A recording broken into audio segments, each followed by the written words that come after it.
Asaduddin OBC ji. Thank you, Madam. Madam, a direct connection can be drawn between the policies of the government and the continuing educational backwardness of Muslims. In both higher education and schooling, Muslims want to get formal education, but because of government apathy and negligence, Muslims drop out of the education system is sooner than children of any other community. The government UDIC data, Madam, covers school education, says that Muslim student representation gradually declines from class 6 onwards and reaching its lowest in class 11 and 12.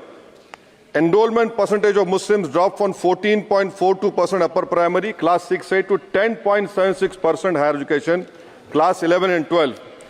Only 76.37% of Muslim students continue after elementary education as compared to the national average of 81.26%. Madam, 28 states have gross GR of 80% for primary education, but only 12 states achieve 80% secondary level. This shows a clear systemic bias against Muslims. Muslim children do not have means to cross beyond primary education, but the government has limited pre-matric and post-matric scholarship class and above. I want to know from the Modi government that does the Muslims of this country have a fundamental right to education under Article 21A or not? Or do you want to make the Muslims, 17 crore Muslims, second-class citizens status permanent? Madam, there are 1.7 lakh fewer Muslims pursuing higher education. That was not the case till 2021. You unleashed your ideology on the biggest minority, and you see that 1.7 lakh fewer Muslims are pursuing higher education today. And I want to give them some bad news and good news for the nation. Those who say that we Muslims don't teach our girls and oppress our women are wrong. I'm quoting data. I can challenge anyone. Muslim girls are enrolled at school level higher than boys. The gender parity index for the rest of the population is 0.93, but for Muslims it is 0.99. The sad fact is that these girls and boys are not prevented from educating themselves because of some evil Muslim men, in inverted commas, but because of crushing poverty and absence of government support. This government education policy talks about universal access to education, ensuring universal literacy in India of 2047. But how can you achieve, sir, if 14% of the population is dropping out of education at primary level? How can you achieve when about 25% of rural youths in the age group of 14 to 18 cannot read a class 2 level text fluently in regional language? And while more than half struggle with division 3-digit by 1-digit problems, a skill usually is expected to achieve in class 3 and 4. Madam, over the years, there has been a shift in momentum towards private schools. Government data indicates a decrease in the share of government schools in the elementary category of 87% in 2006 to 62% in 2022. Maybe the Mughals are responsible for this. This means that the government has decided to leave the poorest Indians to for-profit schools and abandon the responsibility on the RT.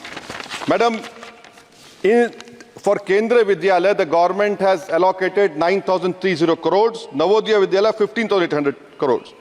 How is it that you have vacancy of 6,653 in teaching and non-teaching staff? Would you blame Babar for this? I'm sure you'll do that.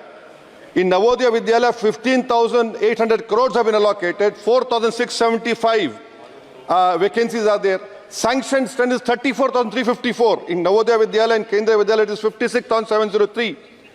You have passed a law 5 months ago about cheating, malpractices, but you are so great in implementing. It took you 5 months.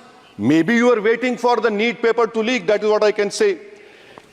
And I'll show the classic example of favoritism, madam, over here. Jamia Millia Islamia is allocated 3 lakh per student, Aligarh 3.9 lakh per student, and BHU gets 6.15 lakh per student. Why this favoritism? And may I request the Honourable Minister through you, madam, that PM USP 1558 crores have been allocated. Please have some liberal mindedness, so that more Muslim students can get this. Your HIFA scheme, madam, HIFA scheme, 39,720 crores have been sanctioned for 103 institutions. 22 are IITs, 12 are AIMs. These people can pay back money. How can Jamia Millia and AMU pay back money? I don't know who has told you this. And more important, madam, 29% of graduates and above in India are unemployed. And half of them do low-skilled jobs. This is for you to understand. And may I come to Jamia Millia, madam. Jamia Millia you have no permanent vice chancellor. Why is it that a registrar is not even qualified to hold that post? Why is it that a standing council is running the Jamia Millia? And please inquire that why 438 crores have been given HIFA, whether competent construction companies have been given or someone has been given on the basis of favoritism. How is it, sir, that the present status of 100 years old Jamia Teachers Association, their office has been sealed, their body has been dissolved, there is no funds to run the university, to pay outsourcing staff, to build for building maintenance, no research grant. I demand that registrar and the standing council to be immediately removed. Now, coming to Aligarh Muslim University, there are 1400 2 minutes. AMU daily wage workers are 1400, temporary 1559. Why don't you regularize them? And why are you not giving separate funds, Honorable Minister Garu, to the AMU branch at Murshidabad, in Mallapuram and in Kishanganj? You want it to be closed? Madam, as of July 2023, the share of ST-OBC in senior professors is even lower. I'm giving you figures, madam. In central universities, there are 66.29 general teaching staff. SC, ST-OBC only 30%. NIT 67%. 33% ST-OBC. In IIT, 84.5 general category. SC, ST-OBC 14%. IIM 86.83%. And in general 11%. Who's responsible, sir? You are running the government 10 years. You are running the 10 years. And lastly, madam. Mananiya sir, this complete. Lastly, NCRT has been given 500 crores. May I dare to say that this government has been distracted with fudging textbooks, teaching propaganda of children. You want me to sit down? You want to say on record? आप बोलेंगे? जवाब नहीं दे पाओगे, बैठो खामोश तुम. NCRT has removed the reference to Babri Masjid 2002 rights. Why should people not learn from the mistakes of past? Should our children not learn of Gujarat program, massacre of minority Muslims? Those who ignore history mistakes are bound to repeat them. It has made up history argued Indians don't have migrant DNA. Madam, 1 minute, khatam karo.